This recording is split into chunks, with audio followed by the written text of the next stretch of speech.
بسم اللہ الرحمن الرحیم۔ السلام علیکم دوستو، ایک دفعہ پھر آپ کی خدمت میں حاضر ہیں ایک نئے موضوع اور ایک نئی ویڈیو کے ساتھ۔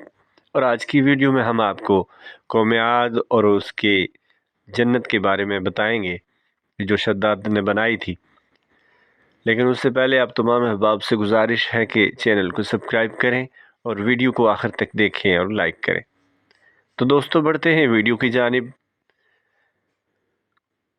شداد جس کا تعلق قوم عاد سے تھا، اور قوم عاد وہ ارم نام کی بستی کے رہنے والے تھے۔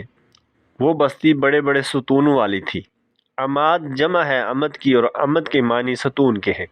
عاد کے نام سے دو قومیں گزری ہیں، ایک کو عاد قدیمہ یا عاد ارم کہتے ہیں۔ یہ عاد بن عوز بن ارم بن سام بن نوح کی اولاد میں سے تھے۔ ان کے دادا کی طرف منسوب کر کے ان کو عاد ارم بھی کہا جاتا ہے۔ اپنے شہر کا نام بھی انہوں نے اپنے دادا کے نام پر رکھا تھا۔ ان کا وطن عدن سے مستصل تھا۔ ان کی طرف حضرت ہود مبعوث کیے گئے تھے، لیکن ان کی بدعمالیوں کے سبب جب ان کو تباہ کر دیا گیا اللہ کی طرف سے، تو حضرت ہود خضر موت کی طرف ہجرت کر گئے۔ ان کی رہائش اعقاف کے علاقے میں تھی۔ حضرت ہود کی وفات یہیں پر ہوئی۔ اعقاف میں بسنے والی اس قوم نے بہت ترقی کی۔ اللہ تعالیٰ نے اس قوم کو غیر معمولی قدامت اور قوت عطا فرمائی تھی۔ ان میں ہر شخص کا قد کم از کم 12 گز کا ہوتا تھا۔ طاقت کا یہ حال تھا کہ بڑے سے بڑا پتھر جس کو کئی آدمی مل کر بھی نہ اٹھا سکیں، ان کا ایک آدمی ایک ہاتھ سے اٹھا کر پھینک دیتا تھا۔ یہ لوگ طاقت و قوت کے بل بوتے پر پورے یمن پر قابض ہو گئے۔ دو بادشاہ خاص طور پر ان میں بہت جاہ و جلال والے تھے۔ وہ دونوں بھائی تھے، ایک کا نام شدید تھا اور جو بڑا تھا، دوسرے کا نام شداد تھا جو اس کے بعد تخت نشین ہوا۔ یہ دونوں وسیع علاقے پر قابض ہو گئے اور بے شمار لشکر و خزانے انہوں نے جمع کر لیے تھے۔ عاد ارم کا قصہ شداد نے اپنے بھائی شدید کے بعد سلطنت کی رونق و کمال کو عروج تک پہنچایا۔ دنیا کے کئی بادشاہ اس کے باج گزار تھے۔ اس دور میں کسی بادشاہ میں اتنی جرأت و طاقت نہیں تھی کہ اس کا مقابلہ کر سکے۔ اس تسلط اور غلبہ نے اس کو اتنا مغرور و متکبر کر دیا کہ اس نے خدائی کا دعویٰ کر دیا۔ اس وقت کے علماء و مصلحین نے جو سابقہ انبیاء کے علوم کے وارث تھے انہیں سمجھایا اور اللہ کے عذاب سے ڈرایا، تو وہ کہنے لگا جو حکومت و دولت اور عزت اس کو اب حاصل ہے، اس سے زیادہ اللہ تعالیٰ کی عبادت کرنے سے کیا حاصل ہوگا؟ جو کوئی کسی کی خدمت و اطاعت کرتا ہے، یا تو عزت و منصب کی ترقی کے لیے کرتا ہے یا دولت کے لیے کرتا ہے۔ مجھے تو یہ سب کچھ حاصل ہے، مجھے کیا ضرورت ہے کہ میں کسی کی عبادت کروں؟ حضرت ہود علیہ السلام نے بھی اسے سمجھانے کی کوشش کی، لیکن بے سود۔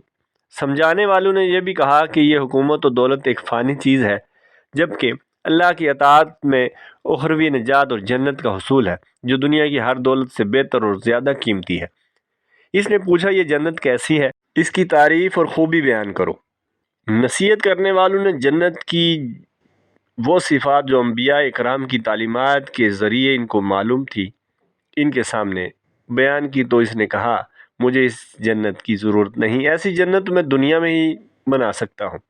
شداد کی جنت چنانچہ اس نے اپنے افسروں میں سے 100 معتبر افراد کو بلایا، ہر ایک کو 1000 آدمی پر مقرر کیا، اور تعمیر کے سلسلے میں ان سب کو اپنا نقطہ نظر اور پسند سمجھا دی۔ اس کے بعد پوری دنیا میں اس کام کے لیے ماہرین کو حکم بھجوائے گئے۔ علاوہ ازیں اپنے قلمروں میں سب حکمرانوں کو یہ حکم دیا کہ سونے چاندی کی کانوں سے اینٹیں بنوا کر بھیجیں، اور کوئے عدن کے متصل 1 مربع شہر جنت جو 10 کوس چوڑا اور 10 کوس لمبا ہو بنانے کا حکم دیا۔ اس کی بنیادیں اتنی گہری کھدوائیں کہ پانی کے قریب پہنچا دی۔ پھر ان بنیادوں کو سنگ سلیمانی سے بھروا دیا۔ جب بنیادیں بھر کر زمین کے برابر ہو گئیں تو ان پر سونے چاندی کی اینٹوں کی دیواریں چنی گئی۔ ان دیواروں کی بلندی اس زمانے کے گز کے حساب سے 100 گز مقرر کی گئی۔ جب سورج نکلتا تو اس کی چمک سے دیواروں پر نگاہ نہیں ٹھہرتی تھی۔ یوں شہر کی 4 دیواری بنائی گئی۔ اس کے بعد چار دیواری کے اندر 1000 محل تعمیر کیے گئے۔ ہر محل 1000 ستونوں والا تھا اور ہر ستون جواہرات سے جڑا ہوا تھا۔ پھر شہر کے درمیان ایک نہر بنائی گئی اور ہر محل کے سامنے سے اس نہر کی چھوٹی چھوٹی نہریں لے جائی گئی۔ ہر محل میں حوض اور فوارے بنائے گئے۔ ان نہروں کی دیواریں اور فرش یاقوت اور زمرد اور مرجان اور نیلم سے سجا دی گئی۔ نہروں کے کنارے پر ایسے مصنوعی درخت بنائے گئے جن کی جڑیں سونے کی شاخیں اور پتے زمرد کے تھے۔ ان کے پھل موتی اور یاقوت اور دوسرے جواہرات کے بنا کر ان پر ٹانگ دیے گئے۔ شہر کی دکانوں اور دیواروں کو مشک و زعفران اور عنبر و گلاب سے سیقل کیا گیا۔ یاقوت و جواہرات کے خوبصورت پرندے چاندی کی اینٹوں پر بنائے گئے جس پر پہرے دار اپنی اپنی باری پر آ کر پہرے کے لیے بیٹھتے تھے۔ جب تعمیر مکمل ہو گئی تو حکم دیا گیا کہ سارے شہر میں ریشم و زردوزی کے قالین بچھا دیے گئے۔ پھر نہروں میں سے کسی کے اندر میٹھا پانی، کسی میں شراب، کسی میں دودھ اور کسی میں شہد و شربت جاری کر دیا گیا۔ بازاروں اور دکانوں کو کم خواب و ضربفت کے پردوں سے آراستہ کر دیا گیا اور ہر پیشہ و ہنر والے کو حکم دیا کہ اپنے اپنے کام میں مشغول ہو جائیں، اور یہ کہ اس شہر کے تمام باسیوں کے لیے ہر وقت ہر نوع قسم کے پھل میوے پہنچا دیے جائیں۔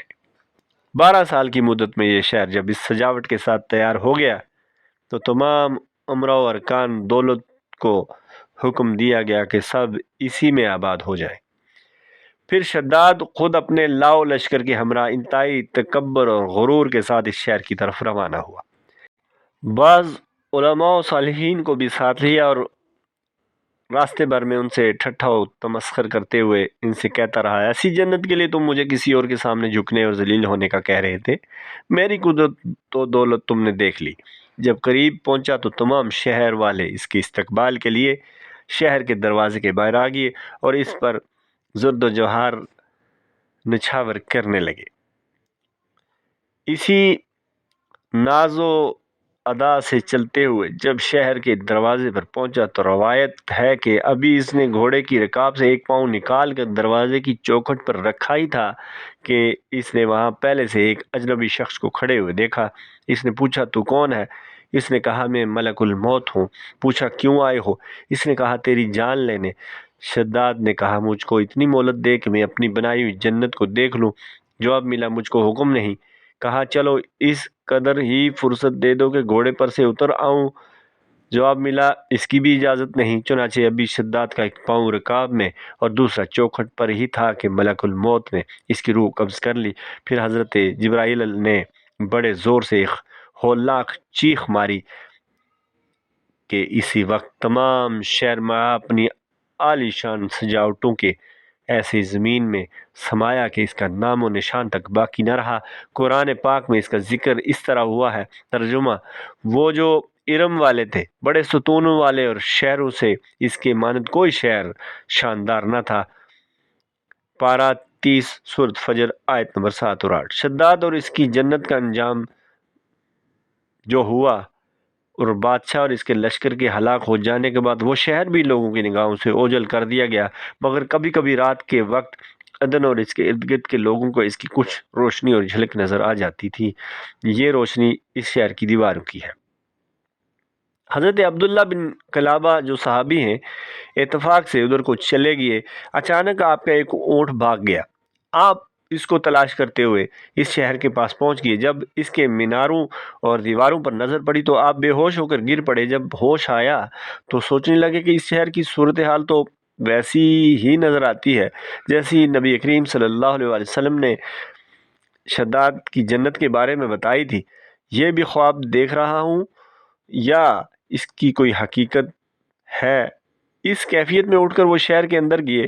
اس کے اندر نہریں اور درخت بھی جنت کی طرح کے تھے، لیکن وہاں کوئی انسان نہیں تھا۔ آپ رضی اللہ نے وہاں پڑے ہوئے کچھ جواہرات اٹھائے اور واپس چل دیے۔ وہاں سے وہ سیدھے اس وقت کے دارالخلافہ دمشق میں پہنچے۔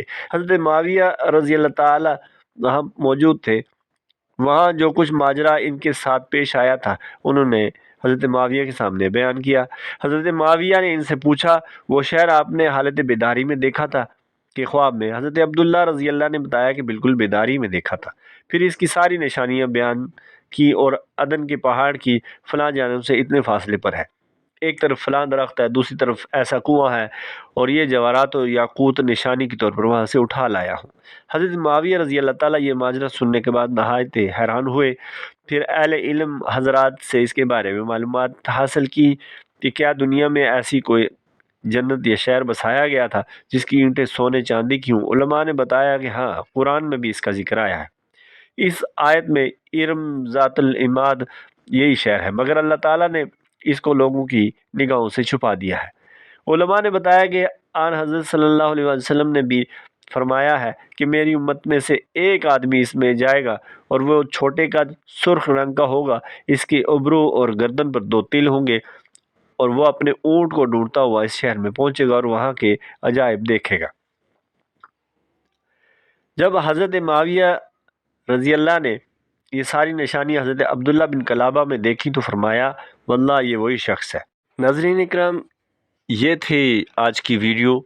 اس میں ہم نے آپ کو شداد اور قوم عاد اور شداد کی جنت کے بارے میں مختصر مگر اختصار کے ساتھ معلومات فراہم کی۔ امید ہے آپ کو ویڈیو پسند آئی ہوگی۔ اگر ویڈیو پسند آئی ہے تو ویڈیو کو لائک کر کے، چینل کو سبسکرائب کر کے ویڈیو کو شیئر کر دیں۔ محترم ناظرین و سامعین، اس ویڈیو سے ہمیں ایک سبق یہ بھی ملا کہ دنیا کی کوئی بھی چیز ہے وہ فانی ہے، چاہے کتنی ہی قیمتی کیوں نہ ہو اور کتنی دیر تک کے لیے کیوں نہ ہو، فانی ہے، مٹ جانی ہے، اور آخرت ایک اٹل حقیقت ہے جہاں سب کو جانا ہے۔ اللہ تعالی ہم سب کو آخرت کے لیے تیاری کرنے اور پیارے نبی صلی اللہ علیہ وآلہ وسلم کے احکامات کے مطابق زندگی گزارنے کی توفیق عنایت فرمائے۔ اللہ تعالی ہم سب کا حامی و ناصر ہو۔ اگلی ویڈیو تک کے لیے اجازت دیجیے۔ اللہ نے کے بعد